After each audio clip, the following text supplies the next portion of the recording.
तिथे नवनिर्वाचित खासदार निलेश लंके यांनी काल कुख्यात गुंड गजा मानेची भेट घेतली। मानेच्या घरी जाऊन लंकेंनी ही भेट घेतल्याचं समजतंय। गजा मानेने निलेश लंकेचा सत्कारही केला। तेव्हा गजा माने सातत्याने विविध कारणांनी चर्चेत असतो आणि याच गुंड गजा मानेची शरद पवार गटाचे अहमदनगरचे नवनिर्वाचित खासदार निलेश लंके यांनी जाऊन भेट घेतलेली आहे। आणि या सगळ्या पार्श्वभूमीवर आता राजकीय वर्तुळात विविध चर्चांना उधाण देखील आलेले आहे। मानेच्या घरी जाऊन लंकेने ही भेट घेतलेली आहे। गजा मानेने निलेश लंकेचा या दरम्यान सत्कार देखील केलेला होता। कालच्या दरम्यान ही सगळी भेट घडलेली होती आणि यावरून आता अनेक तर्क वितर्कांना देखील उधाण आलेलं आहे। या सगळ्या दरम्यान गजा मानेने देखील निलेश लंकेंचा सत्कार केलेला आहे। गजा माने हा एक कुख्यात गुंड म्हणून आहे आणि याचीच भेट घेतल्यानं आता निलेश लंकेंवर देखील राजकीय वर्तुळातून अनेक प्रश्न त्यांना सध्या विचारले जात आहेत।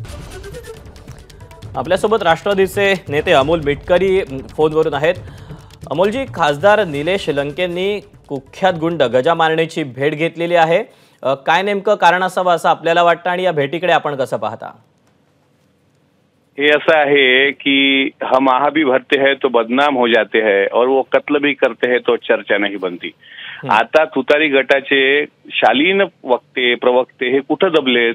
ज्या वेळेस पार्थ पवार यांनी गजा मारण्यांची भेट घेतली त्यानंतर एवढा गदारोळ त्यांनी माजवला होता आणि त्यानंतर स्वतः अजितदादांनी सांगितलं होतं की ठीक आहे, आमच्याकडून चूक झाली, अशा लोकांना भेटायला नको होतं। मात्र आज निलेश लंके सन्मानाने तुमच्या टीव्हीवर बघतोय मी, शाल श्रीफळचा सत्कार स्वीकारतायत आणि आता मग आम्हाला प्रश्न असा निर्माण होतो की बारामती लोकसभेमध्ये किंवा अहिल्यानगर लोकसभेमध्ये ज्या काही घडामोडी घडल्या किंवा गुंडांचा वापर झाला, काय झाला, तर अशा पद्धतीनं कदाचित गजा मारण्यांचीच त्यांना काही सहकार्य किंवा सपोर्ट होतं का हेही तपासलं पाहिजे। बारामतीमध्ये जर पीडीसीसी बँकेच्या वरून आरोप करणारा तो बालिश नेता तो आता कुठं तोंड लपून बसलाय, त्याला सुद्धा बाहेर आणलं पाहिजे। म्हणून मला असं वाटतं की ही भेट म्हणजे आम्ही काही केलं समजा भेटलो सहज तर एवढं रान पेटवतात आणि आता आदरणीय पवार साहेबांनी पाहत असतील आणि लंके साहेब तर बाबा सोज्वळ नेते आहेत, एक धार्मिक प्रवृत्तीचे नेते आहेत, ते असे गेले म्हणजे ज्या काही घडामोडी या काळात घडल्या, मारहाण झाली, एका महिलेला मारहाण त्यांच्या पीएन कडून झाली, तर याच्या मागचा सुद्धा धागादोरा तिथपर्यंत जुळतो का हे सुद्धा बघितलं पाहिजे आपण। पण अमोलजी, राजकीय नेते असतील, आता निलेश लंके हे खासदार झालेले आहेत, आमदार होते, आपण देखील आमदार आहात, पण राजकीय नेत्यांना कुख्यात गुंड गजा मानेसारख्या व्यक्तीची भेट घ्यावीशीच का वाटते? नाही, तेच कळत नाही। ठीक आहे, एखाद्या वेळेस चूक झाली असेल तर ते मान्य करू, कारण आपण कुणी आपल्याला बोलावलं, सत्काराला बोलावलं तर आपण सहज जातो आणि घेतो आणि नंतर कळतं की सदर व्यक्तीची पार्श्वभूमी ही गुंडागर्दीची आहे। पण आता ज्यावेळेस पार्थ पवार गेले, त्यांनी भेट घेतली, नंतर लक्षात आलं, दादांच्या पण ते चूक लक्षात आली, त्यांनी हे दिलं, त्याचं स्पष्टीकरण दिलं। समजा मी आहे उद्या आमदार म्हणून मला कोणी बोलावलं आणि तो जर 302चा आरोपी निघाला तर नंतर मग लक्षात येतं की आपण चुकीच्या माणसाच्या घरी गेलो। आता आम्ही वाट पाहतोय की निलेश लंके साहेब किंवा त्यांचे सहकारी किंवा त्या तुतारी गटाचे ज्येष्ठ श्रेष्ठ नेते यावर काय स्पष्टीकरण देतात हे मात्र महाराष्ट्रानं पाहिलं पाहिजे। त्यांनी असं म्हणू नये की मला माहित नव्हतं ते कोण आहेत, त्यांनी मला सत्काराला बोलावलं, गजा मारणे कोण आहेत हे सगळ्या पुण्यासह महाराष्ट्राला माहित आहे सगळ्या पद्धतीचं, त्यांची पार्श्वभूमी कशी आहे सगळ्यांना सांगण्याची गरज नाही। एक बघा, मागं तुम्ही अभय मांढरेंची एक पोस्ट एका त्या बालमित्र मंडळाच्या अध्यक्षांनी व्हॉट्सअपला टाकली होती, ट्विटरला टाकली होती। ते अभय मांढरे ज्या व्यक्तीचा काही दुरान्वयी कशाशी संबंध नाही तरी त्याला गुंड दाखवून त्या लोकांनी गदारोळ करत बारामती लोकसभा जिंकण्याचा प्रयत्न केला। तर या सगळ्या घडामोडीवर ते काय स्पष्टीकरण देतात हे पाहणं महत्वाचं आहे। वास्तविक तर जायला नाही पाहिजे, ते चूकच आहे आणि जर चूक झाली असेल तर प्रामाणिकपणे खासदार लंके साहेब कबूल करतात का हे सुद्धा बघणं औत्सुक्याचं ठरेल मला असं वाटतं। नक्कीच अमोलजी, तुम्ही राहाच आपल्यासोबत विद्याताई चव्हाण आहेत, शरद पवार गटाच्या नेत्या आणि आमदार। विद्याताई, चूक झाली आहे असं आपण मान्य करता का, असं अमोल मिटकरेंनी म्हटलेलं आहे आणि मुळात प्रश्न तोच येतो की कुख्यात गुंड गजा माने याची भेट का घ्यावीशी वाटते खासदार आमदारांना सुद्धा? नाही, निश्चितच मला आता मी तुमच्या चॅनलवर बघितल्यानंतरच मला हे कळलेलं आहे आणि निलेश लंके खासदार जरी झाले असले आणि पूर्वी आमदार जरी असले तरी निश्चितच मी त्यांना स्वतः फोन करून विचारेल की अशा प्रकारे काय गरज वाटली तुम्हाला की तुम्ही त्यांच्याकडनं सत्कार करून घेतला आणि हे चुकीचंच आहे, जे चुकीचं आहे ते चुकीचंच आहे, त्याच्यात काय आपण काय त्याचं काय समर्थन करायचंय कुठल्या तरी गुंडाचं किंवा त्या गुंडाच्या बाजूने साक्षीला उभं राहायचं असं काही होत नाहीये।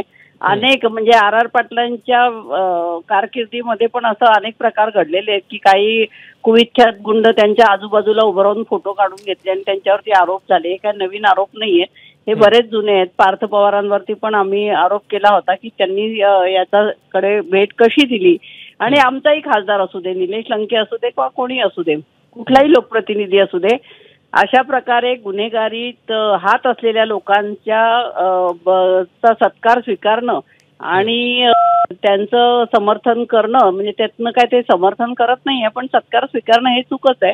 आणि ती चूक त्यांनी का केली हे निश्चितच मला असं वाटतं. मी तरी त्यांना आता दुपारी ऑफिसमध्ये गेल्यावर फोन करून विचारेल की अशा मोठी चूक आपल्या हातून कशी झाली. कारण ते सीधे साधे आणि अगदीच तळागाळातनं आलेले निलेश लंके आहेत. त्यांना हे माहिती नव्हतं का की हा गजा मारणे कोण आहे. हे जर माहिती नसेल तर ठीक आहे, पण माहिती असून सुद्धा जर त्यांनी सत्कार स्वीकारला असेल तर ही मोठी चूक आहे. आणि त्यांनी तसं हे करावं की बाबा माझ्याकडनं अशी अशी चूक झालेली आहे. पण विद्याताई, अमोल मिटकरी देखील आपल्या सोबत आहेत. त्यांनी देखील हाच मुद्दा उपस्थित केला होता की आता निलेश लंके जाऊन भेटतायत उघडपणे, त्यांचा सत्कार स्वीकारतायत. पण काही दिवसांपूर्वी जेव्हा पार्थ पवारांनी भेट घेतली होती त्यावेळेला मात्र तुमच्या गटानं मोठं रान उठवलेलं होतं याच सगळ्या मुद्द्यावर.